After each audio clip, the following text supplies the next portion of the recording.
প্রিয় দর্শক, এই ফুলবাগানের স্বত্বাধিকারী নাফিয়া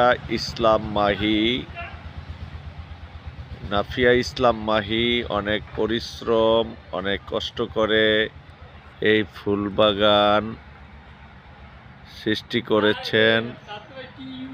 এই ফুলবাগান, এই ফুল তারা 21শে ফেব্রুয়ারি জাতীয় ভাষা দিবসের শহীদদের শ্রদ্ধার জন্য সংরক্ষণ করে রেখেছে এবং সার্বক্ষণিক তত্ত্বাবধান করে রেখেছেন, যাতে এই ফুল কেউ ক্ষতিগ্রস্ত করতে না পারে এবং এই ফুল যেন আগামী 21শে ফেব্রুয়ারি জাতীয় মাতৃভাষা দিবসে, আন্তর্জাতিক মাতৃভাষা দিবসের দিন যেন ফুলের শুভেচ্ছা দিতে পারে, তার জন্য নিজ হাতে সংরক্ষণ করে রেখেছে।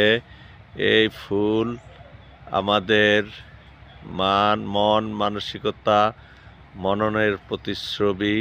ফুল মানুষের মনকে সুন্দর করে, ফুল মানুষের মনকে হিংসা বিদ্বেষ থেকে দূরে রাখে। আসুন আমরা ফুলকে ভালোবাসি, ফুলের সৌরভ গ্রহণ করি, ফুল দিয়ে ফুলের মতো বাংলাদেশ গড়ি।